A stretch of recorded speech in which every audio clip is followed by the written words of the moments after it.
Welcome to the podcast on natural law and consciousness. This is where we explore ancient and hidden knowledge, natural law, and the inner workings of the human mind. And then we apply this knowledge to the problems we are facing as humanity and provide practical solutions. Natural law is the body of universal, man-made, binding and immutable laws that govern the consequence of human behaviour.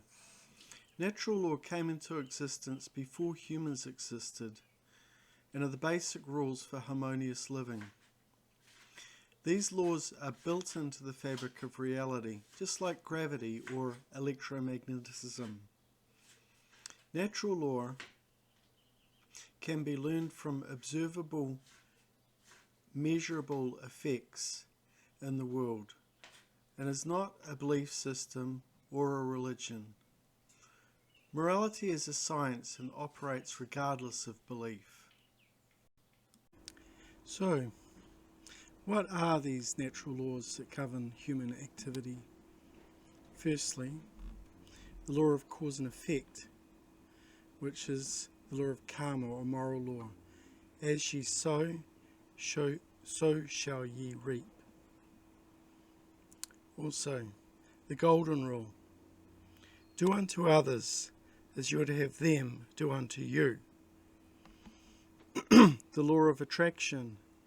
As ye think, as ye feel, as ye act, so shall ye be.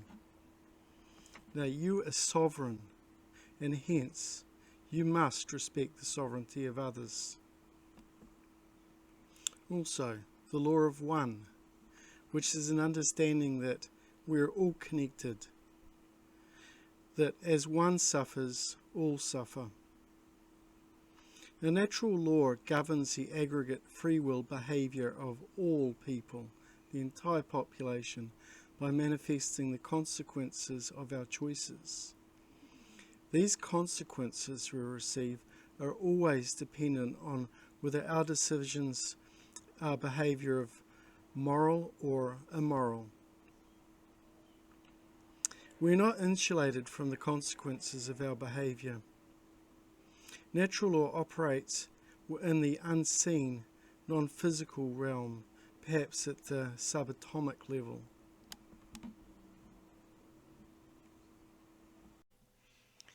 A right is an action that does not initiate harm to another sentient being. Most people cannot give this definition when asked, which is why they are losing their rights and freedoms. A right must be defined in the apathetic, which means what it is not. So what actions are not right or wrong?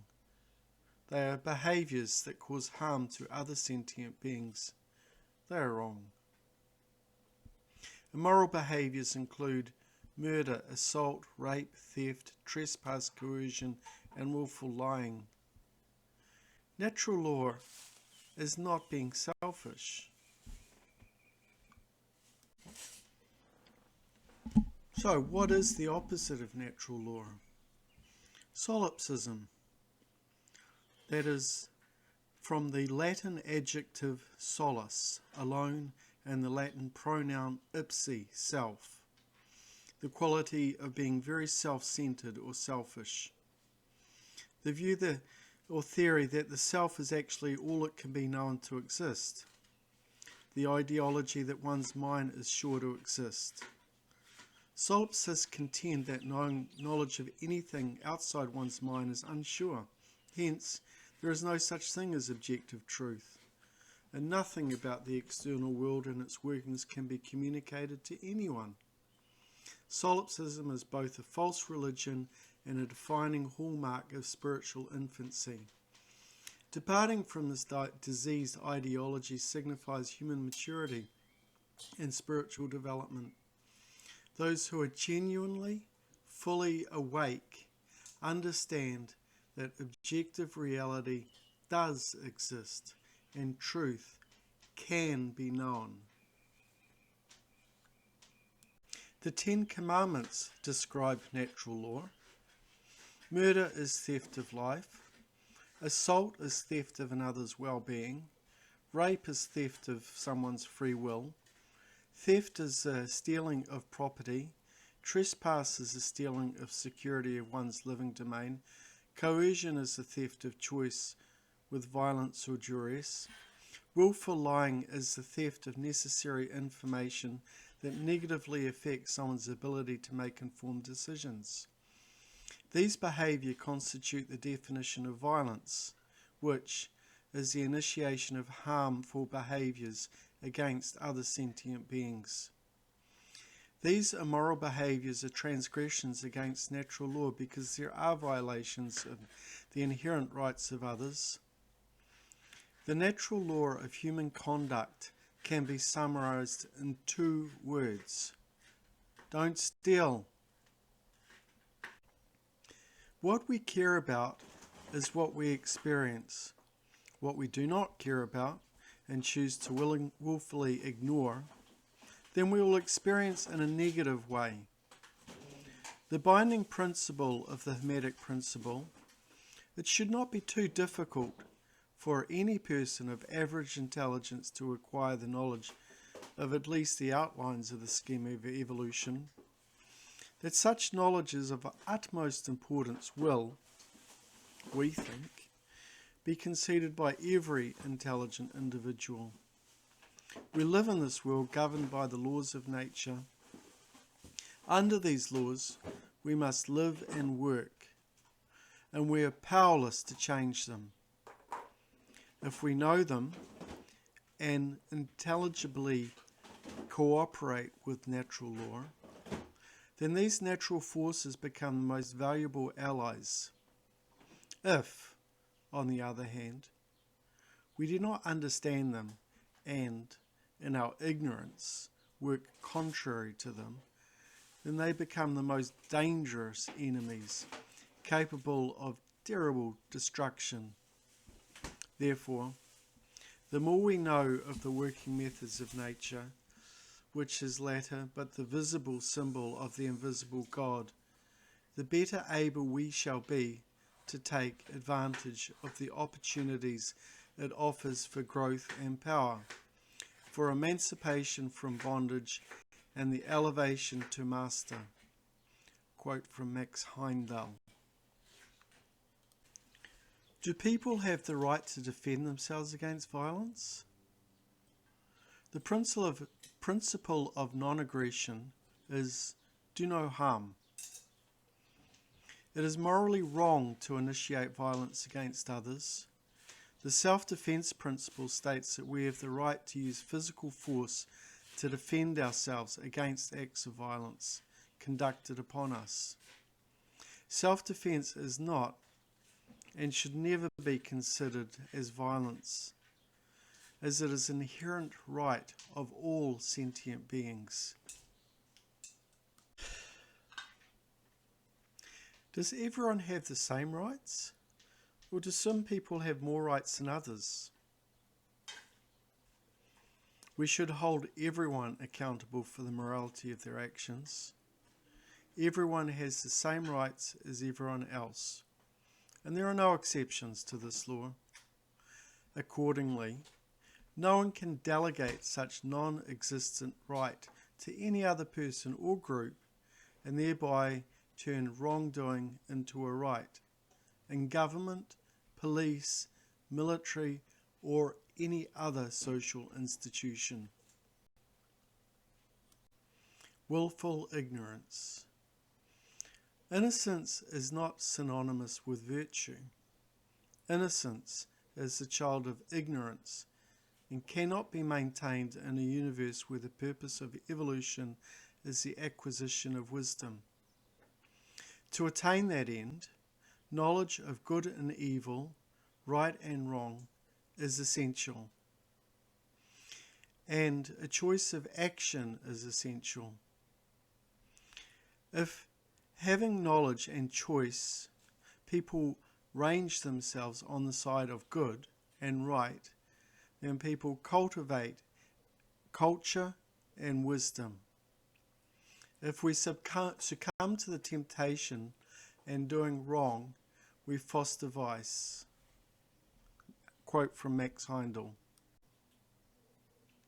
What does it mean to understand and act in accordance with natural law? Understanding natural law means having a conscience, the definite knowledge of the objective difference between morality and wrong behaviour. Acting by natural law means exercising conscience or choosing morally right behaviour over morally wrong behaviour, once that difference is clearly understood. So what is the result when we live in accordance with natural law? What are the outcomes of not living by natural law? When we follow natural law, and therefore moral, we become free, happy and connected to God.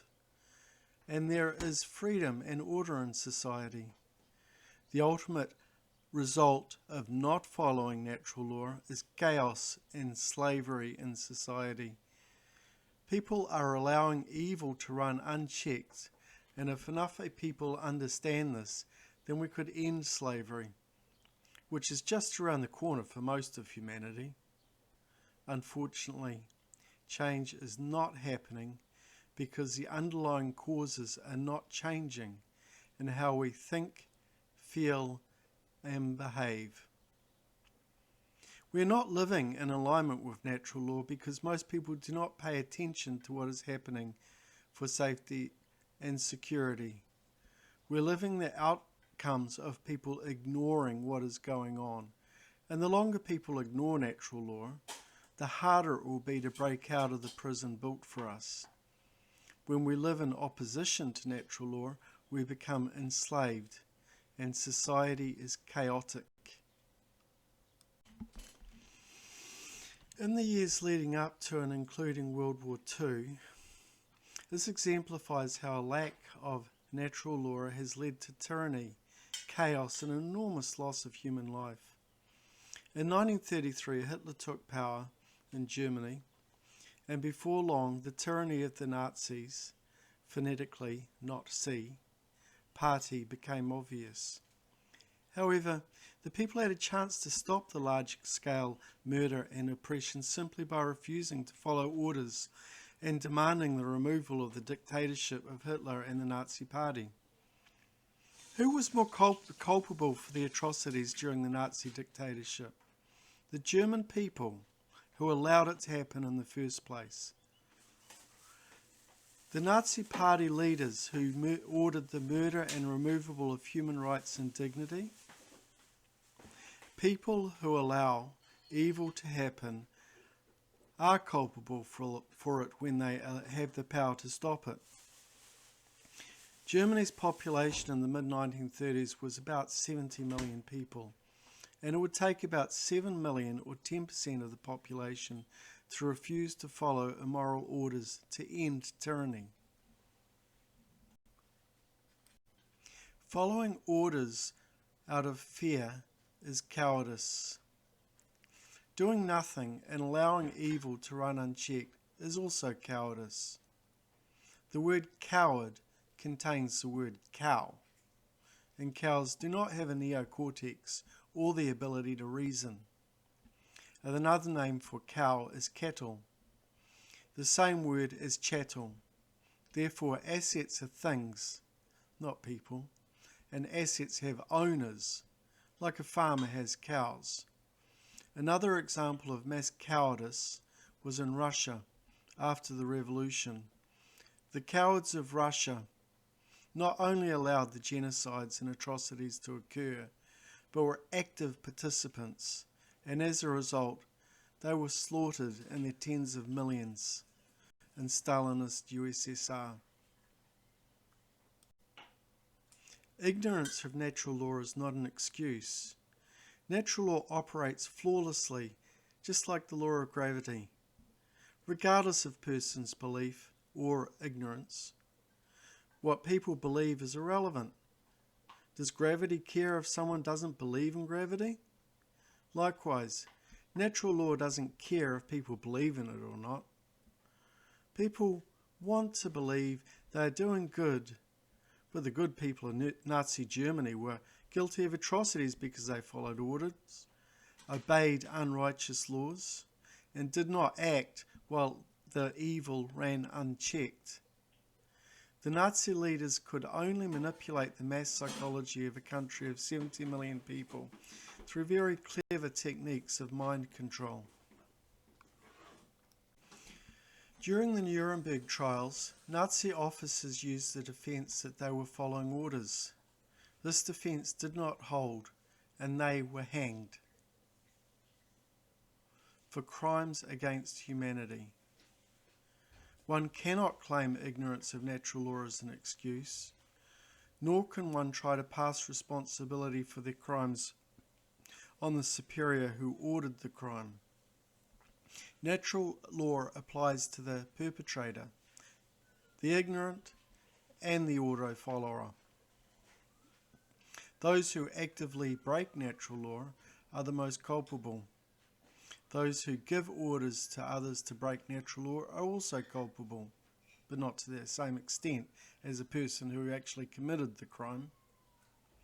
And those who passively acquiesce when they could have done something to stop it are also culpable. The law of one.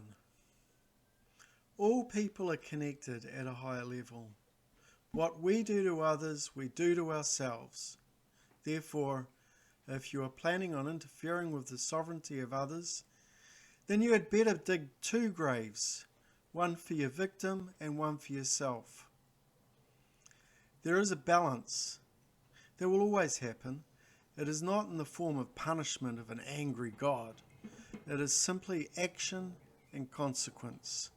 We're given the gift of free will, and we will eventually meet the consequences of our chosen actions.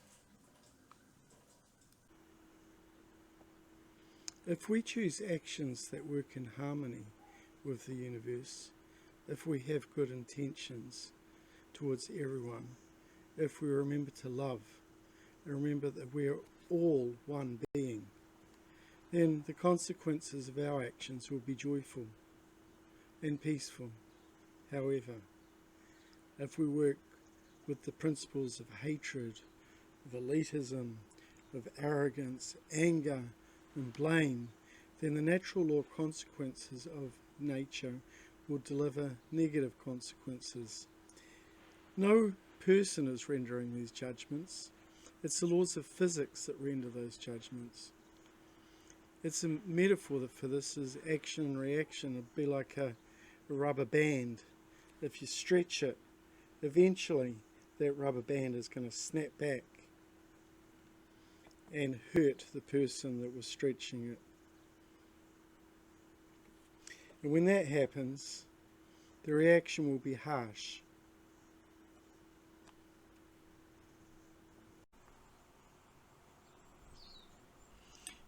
Knowledge of natural law would enable people to be free. And because those in occult orders who do not want people to be free, they deliberately hide natural law, this knowledge, and they create techniques to create and maintain a power differential that leaves them in the positions of power, while everyone else is in a state of ignorance. Natural law is easy to understand and should be taught to children at a very young age. It should be part of the school curriculum. And humanity is in a miserable state that it is because people don't understand natural law. They continue to shirk personal responsibility, which means ignoring readily available information. People are choosing to ignore information primarily because of ego and fear. When the ego gets involved, people cannot admit that they are wrong. They cannot admit that they are part of a system that's been creating the tyranny and doing more harm than good. People refuse to look at additional information that would shed light on one's environment. And this is out of ego. But people will be forced to learn about natural law and take responsibility for their situation in life through suffering. Suffering is coming because people refuse to take responsibility. Period. no exceptions. And this suffering will be deserved because the laws of nature are unfailing. They operate unceasingly and flawlessly.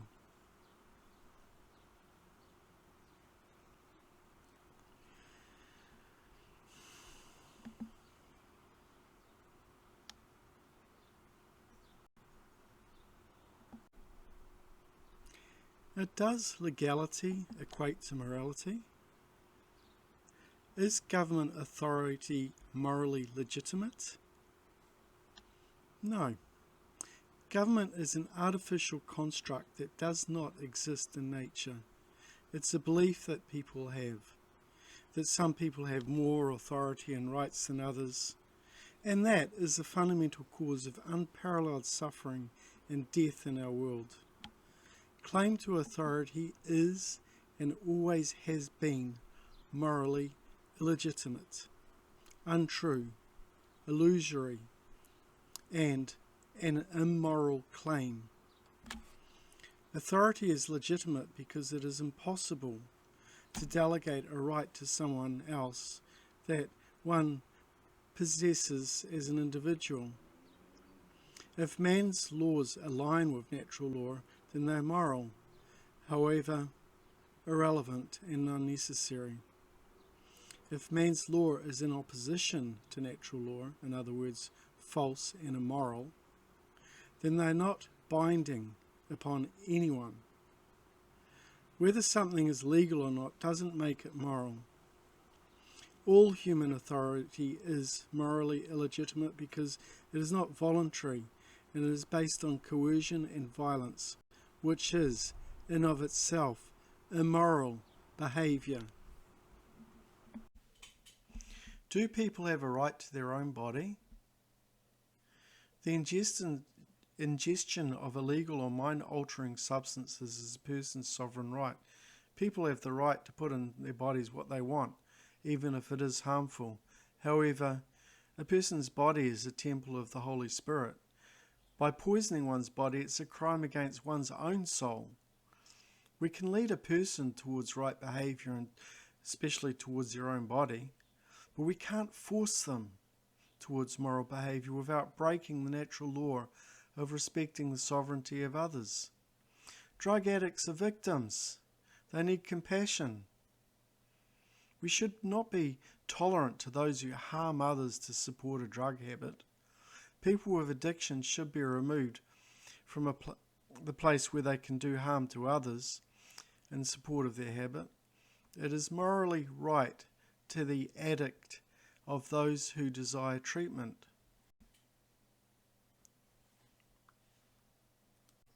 What is meant by the word occult? The word occult comes from the Latin verb occultare, which means to hide or conceal, to keep secret. Occultism hides two bodies of knowledge, the minor or lesser arcana, which is knowledge of the microcosmic world. This is knowledge of one's self, human psyche, and how it operates. The major arcana is knowledge of natural law, natural, universal, moral law, and the physical sciences. Used as a noun, the occult refers to secret societies who may or may not operate within the bounds of natural law. What is truth? Truth is objective, meaning it is not based on perceptions or interpretations of human beings. Truth is unwavering and immutable. The truth, which has always occurred in the past and is occurring in the present.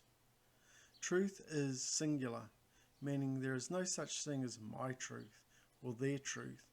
There is only one truth, and one way things are, which exists separately and independently from human perception. Perception is not truth, but the path towards awakening is to line perceptions with truth.